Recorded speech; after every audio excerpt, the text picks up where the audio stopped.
Hello everyone, welcome back on my YouTube channel. आ गए हैं हम अपने नए टॉपिक के साथ और अपनी एक और नई वीडियो लेके। तो जैसा कि आपको पता ही है, हम पढ़ रहे थे इंटरनेशनल ऑर्गेनाइजेशन, जिसमें हमने बेसिकली बात की थी यूएन की। जो यूएन है वो क्या है, इससे रिलेटेड हमने काफ़ी चीज़ें पढ़ ली हैं। और आज की जो वीडियो है उसमें हम इसके आगे के टॉपिक को कवर करेंगे। तो हमने जो अपना लास्ट टॉपिक था वो हमने छोड़ा था कि जो यूनाइटेड नेशन है उसमें इम्प्रूवमेंट को लेके और कोल्ड वॉर के बाद उसमें क्या चेंजेस हुए। तो उसी पर आज हमारी वीडियो बेस्ड होगी कि जो यूएन है इसके स्ट्रक्चर और जो प्रोसेस है उसमें कैसे इम्प्रूवमेंट होने चाहिए। और साथ ही हमारा एक और टॉपिक होगा जो कि इसका जस्टिस एरिया है, उसमें कौन कौन से इशू इसे अपने अंडर में लेने चाहिए। और साथ ही हम बात करेंगे इसके इनिशिएटिव की। आई होप आपको ये वीडियो समझ आ रही हो, आपके डाउट क्लियर हो रहे हो। और अगर आपको फिर भी कोई डाउट रहता है तो आप कमेंट सेक्शन में मुझसे पूछ सकते हैं। I will try my best to solve your doubt. And चलिए बिना देर करे हम आज का अपना टॉपिक स्टार्ट करते हैं। हमारा आज का टॉपिक है reform of structure and process. इसमें हम क्या बात करेंगे कि जो यूएन है, यूएन के जो स्ट्रक्चर है और जो उसका प्रोसेस है उसमें इम्प्रूवमेंट की ज़रूरत है। तो ये एक वाइड स्पीयर टॉपिक बना हुआ है कि इस चीज़ को लेके काफ़ी ज़्यादा बहस हो रही है।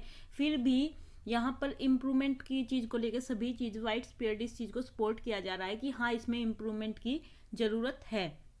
और इसी चीज़ को लेके आज भी एक आर्गुमेंट बनी हुई है। इसीलिए 1992 में यहाँ की जो यूएन की जनरल असेंबली है उसमें एक रिसोल्यूशन हुई और उसमें बेसिकली 3 कंप्लेंट निकल कर आई। यानी जो ये कि यूएन की हम एक नॉर्मल असेंबली भी बोल सकते हैं, जहाँ पर हमें 3 कंप्लेंट देखने को मिली। फर्स्ट है कि जो यूएन है ये अब जो कॉन्टेम्प्रेरी पॉलिटिकल रियलिटीज़ है उनको रिप्रेजेंट नहीं करता है, यानी जो वास्तविकता है, रियलिटीज़ है, उसको नहीं दिखाता है। एंड सेकंड है लेक इक्वाइटेबल रिप्रेजेंटेशन की इसमें सभी जो कंट्रीज है या फिर जो सभी मेंबर स्टेट है उनको इक्वली ट्रीट नहीं किया जाता है।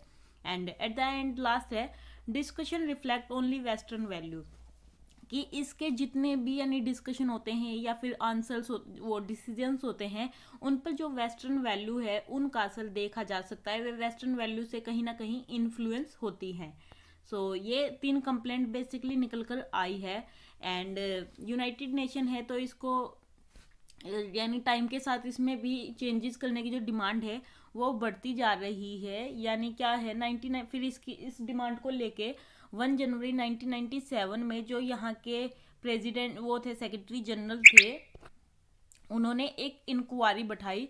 और उस इंक्वायरी में उन्होंने बेसिकली क्या किया कि यूएन को दोबारा से रिफॉर्म करने के लिए उन्होंने इस इंक्वायरी को बैठाया। एंड फिर इस यानी एग्जाम्पल के तौर पर भी ले सकते हैं हम कि कुछ उन्होंने क्राइटेरिया सेट किए कि इनके बेस पर ही हम किसी मेंबर स्टेट को यानी सिक्योरिटी काउंसिल के न्यू मेंबर में के लिए चुनेंगे। यानी कुछ क्राइटेरिया स्टैंडर्ड डिसाइड कर दिए गए कि अगर कोई कंट्री ये स्टैंडर्ड मैच कर लेती है तो हम उस कंट्री को सिक्योरिटी काउंसिल में permanent member as non permanent member भी हम उसे जगह देंगे। तो इसके बाद जो सिक्योरिटी काउंसिल के जो क्या कहते हैं परमानेंट और नॉन परमानेंट मेंबर के जो स्टैंडर्ड थे वे डिसाइड किए गए थे। इन स्टैंडर्ड में बेसिकली क्या था कि जो कोई भी सुपर पावर थी वो क्या कहते हैं एक बड़ी वो होनी चाहिए, उसकी मेजर इकोनॉमी होनी चाहिए, यानी इकोनॉमी का काफ़ी अच्छा उसके पास बेस होना चाहिए। देन उसकी जो मिलिट्री पावर है वो भी काफ़ी पावरफुल होनी चाहिए। यानी ये नहीं है कि सिर्फ जैसे यूएस है, यूएस के पास काफ़ी बड़ा मिलिट्री बेस है तो ऐसे ही एक मिलिट्री बेस होना चाहिए। और जो यूएन का जो एक बजट जाता है उसमें भी उसका कंट्रीब्यूशन रहना चाहिए। ये नहीं कभी उसने अपना कंट्रीब्यूशन है जो वो टाइम में दिया, यानी हर कंट्री है वो यूएन में अपना कंट्रीब्यूट करती है तो उनमें भी उसका कंट्रीब्यूशन होना चाहिए। और पॉपुलेशन के हिसाब से भी काफ़ी बड़ी पॉपुलेशन होना चाहिए, यानी एक बड़ा राष्ट्र होना चाहिए। देन उसके बाद वहाँ पर डेमोक्रेसी है और जो ह्यूमन राइट्स है उनका सम्मान होना चाहिए, यानी डेमोक्रेसी को पूरी वो देनी चाहिए। जैसे पाकिस्तान में डेमोक्रेसी और आर्मी सिस्टम के बीच में वो रहा था तो ये कहीं ना कहीं उसके परमानेंट मेंबर के राष्ट्र बनने में कुछ प्रॉब्लम क्रिएट कर सकती है। एंड डेमोक्रेसी की रिस्पेक्ट होनी चाहिए। और जो वर्ल्ड में जो डाइवर्सिटी है जैसे जियोग्राफी को लेके, इकोनॉमी को लेकर, कल्चर को लेके, ये सारी चीज़ उस एक कंट्री में होनी चाहिए। तो अगर हम बात करें इंडिया की, तो इंडिया में ये सारी चीज़ हैं, हम आगे पढ़ेंगे भी। तो ये एक क्राइटेरिया रख दिया गया कि ये सारे क्राइटेरिया होने चाहिए अगर किसी को परमानेंट और नॉन परमानेंट मेंबर बनना है तो। एंड जो गवर्नमेंट है वो इनमें कुछ एडवांटेज भी देखती है, यानी सर जो गवर्नमेंट है वो अपने अपने कुछ जो ये क्राइटेरिया है इनको कुछ को फायदेमंद मानती है या फिर कुछ को नुकसान वाला भी मानती है। यानी चाहे कोई भी कंट्री है वो इसके लिए, यानी जो सिक्योरिटी काउंसिल है उसमें मेंबर बनने के लिए चाहे वो चाहता हो या फिर नहीं चाहता हो, पर फिर भी उसे ये प्रॉब्लम फेस करनी पड़ेगी। और अब जैसे कुछ क्वेश्चन अराइज हो जाते हैं इसके साथ कि अगर किसी को इसका सिक्योरिटी काउंसिल का मेंबर बनना है तो उसकी जो इकोनॉमी है वो कैसी होनी चाहिए, यानी कितनी बड़ी होनी चाहिए, उसके पास कितना बड़ा मिलिट्री पावर होनी चाहिए और बजट में उसे कितना कंट्रीब्यूशन देना चाहिए जिससे वो मेंबरशिप ले सके।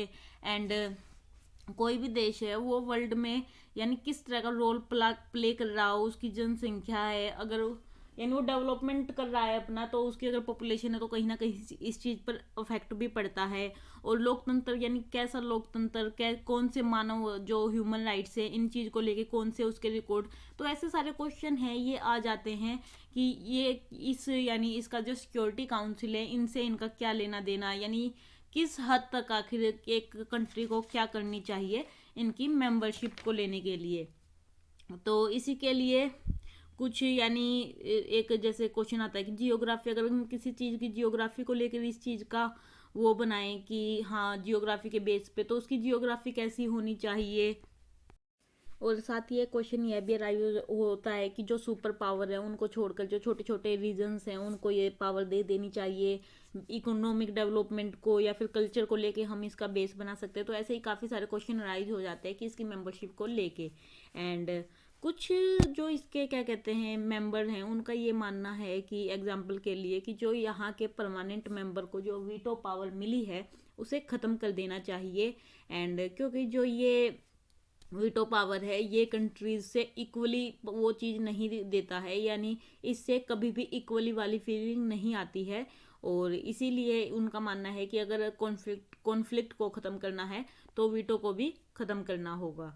एंड सुरक्षा जो इसके सिक्योरिटी काउंसिल है उसमें बेसिकली 5 परमानेंट मेंबर है और 10 नॉन परमानेंट मेंबर है। अब जो ये परमानेंट मेंबर है ये इसलिए बनाए गए थे क्योंकि जब सेकेंड वर्ल्ड वॉर हुआ था तो इसमें पूरे वर्ल्ड में स्टेबिलिटी को बनाए रखने के लिए जो यूनाइटेड नेशन था उसने 5 मेंबर सेलेक्ट किए थे कि ये जो 5 कंट्री है ये वर्ल्ड में स्टेबिलिटी लाएंगी, और इसीलिए इन 5 मेंबर को परमानेंट मेंबर बनाया गया था। एंड इनको सबसे ज़्यादा पावर, इन जो ये 5 परमानेंट मेंबर है इनको सबसे बड़ा जो बेनिफिट है वो मिला हुआ है वीटो पावर के बारे में भी मैं आगे बात करूंगी। वीटो पावर का पावर मिला है। और जो ये 10 नॉन परमानेंट मेंबर है ये 2 ईयर्स के लिए चुने जाते हैं, यानी 2 साल के लिए इन्हें चुने जाते हैं। और जब इनका 2 साल का टाइम पीरियड खत्म हो जाता है तो उसके बाद नए जो मेंबर हैं उनको चूज किया जाता है। और एक मेंबर ये नहीं है कि अगर आप 2 साल हो तो दोबारा से आप 2 साल के लिए आ जाओगे, ऐसा नहीं है। 2 साल के बाद दूसरे यानी किसी और कंट्री को इसका नॉन परमानेंट मेंबर डिसाइड किया जाता है। और जो ये इनका जो सिलेक्शन होता है वो इस तरीके से होता है कि जो वर्ल्ड की जो सभी कंट्री हैं, ऐसा नहीं है कि एक ही एरिया से रिलेटेड सारी इसके नॉन परमानेंट मेंबर बनाए जाए, बल्कि जितने भी जो कॉन्टिनेंट हैं उनके मेंबर उनको सभी को रिप्रेजेंट कर सके। तो ये था इसके सिक्योरिटी काउंसिल को लेके। अब हम बात करेंगे एक बार वीटो पावर की। जो ये वीटो पावर है ये कोई एक राइट नहीं है। एंड इसमें क्या होता है कि जो सिक्योरिटी काउंसिल है उसमें जो जितने भी डिसीजन है वो वोटिंग के थ्रू होते हैं, और जो हर एक मेंबर है उसको हर एक वोटिंग का अधिकार मिलता है। पर जो परमानेंट मेंबर है उनके पास एक नेगेटिव वोट भी होती है, यानी वो उस नेगेटिव वोट का यूज़ करके किसी भी डिसीजन को होने से रोक सकता है। यानी बेसिकली अगर सभी सुपर पावर एक चीज़ पर एग्री कर रही है, अब हम इंडिया का ही ले लें, जैसे यूएस के साथ हमारे रिलेशन अच्छे हैं, रशिया भी, फ्रांस और जो दूसरी है वे सभी कह रही है कि इंडिया को भी परमानेंट मेंबर बनाया जाए, पर चाइना इस चीज़ के लिए एग्री नहीं है। चाइना अपनी वीटो का पावर का यूज़ करके इस डिसीजन को रोक रहा है। तो ये होती है वीटो पावर, यानी एक नेगेटिव पावर है ये। And negative veto is veto. इसमें क्या है कि वो अपने पावर का यूज़ करते हैं एंड किसी भी डिसीजन को रोक लेते हैं। तो इसी चीज़ को ख़त्म करने के लिए काफ़ी मूवमेंट चलाए जा रहे हैं या फिर लोगों की डिमांड बढ़ती जा रही है कि अगर क्या कहते हैं जो ये वीटो पावर है इसे ख़त्म किया जाए, क्योंकि इससे क्या होगा कि जो लोगों की यानी कोई भी डिसीजन है वो इन ऐसे नहीं ले लिए जा सकते। पर अगर हम एक चीज़ देखें तो यानी ये है कि जो अगर जो सुपर पावर अगर वीटो पावर ना हो तो जो ये सुपर पावर है इनका भी इस ऑर्गेनाइजेशन में कोई इंटरेस्ट नहीं होगा, क्योंकि ये सुपर पावर है, ये अपने तरीके से कुछ भी कर सकती है। तो इसीलिए इनको इस ऑर्गेनाइजेशन में बनाए रखने के लिए इस पावर को बनाया गया था। तो यही था वीटो पावर एंड इन्हीं चीज़ को लेके यहाँ पर सुधार करने की बात की जा रही है कि सबको इक्वली ट्रीट किया जाए और जो इसकी रियलिटीज़ को देखे एंड साथ ही जो वेस्टर्न वैल्यू है उनको यानी ये ना करे कि उनको इनमें डिस्क्रिमिनेट करे। तो हमारा जो नेक्स्ट टॉपिक है वो है इसके जो यूएन है उसका ये न्यायिक अधिकार, यानी जो इसके जुडिशन में जितने भी इशू आते हैं उनके बारे में हम अब बात करेंगे। एंड जो ये मेंबरशिप का जो इशू है ये काफ़ी एक सीरियस क्वेश्चन है, लेकिन इसके अलावा भी कुछ ऐसे टॉपिक हैं जो कि काफ़ी ज़्यादा सीरियस हैं, जो कि काफ़ी इम्पोर्टेंट है।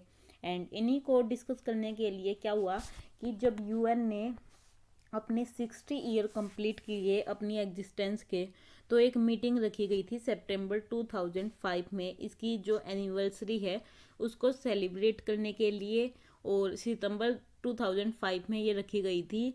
और जो इसकी क्या कहते हैं यानी मौजूदा जो इसकी कंडीशंस है उनको रिव्यू करने के लिए, तो इसके लिए फिर कुछ स्टेप्स भी उठाए गए कि इसमें इम्प्रूवमेंट हो सके या फिर इसका ये और अच्छे तरीके से काम कर सके, इसके लिए कुछ इम्प्रूवमेंट की गई। एंड इसके जो शास्त्र इसमें कौन कौन से बेसिकली इसमें क्या चीज़ थी, इसमें क्या थी कि एक वो डेमोक्रेसी फंड की क्रिएशन की गई एंड पीस एक कमीशन भी बनाया गया था जो कि पीस बिल्डिंग के लिए था। ह्यूमन राइट काउंसिल भी बनाई गई थी, साथ ही millennium development goal and terrorism को डेफिनेशन को लेके थी एंड एक ट्रस्टशिप काउंसलिंग भी बनाई गई थी एंड एक इंटरनेशनल कम्युनिटी की पर एग्रीमेंट हुआ था कि सभी इस चीज़ को लेके एग्री हो और सभी अपनी रिस्पॉन्सिबिलिटी को एक्सेप्ट करें। तो ये इस चीज़ में यानी इसके लिए ये क्या कहते हैं इनिशिएटिव लिए गए थे, स्टेप्स लिए गए थे।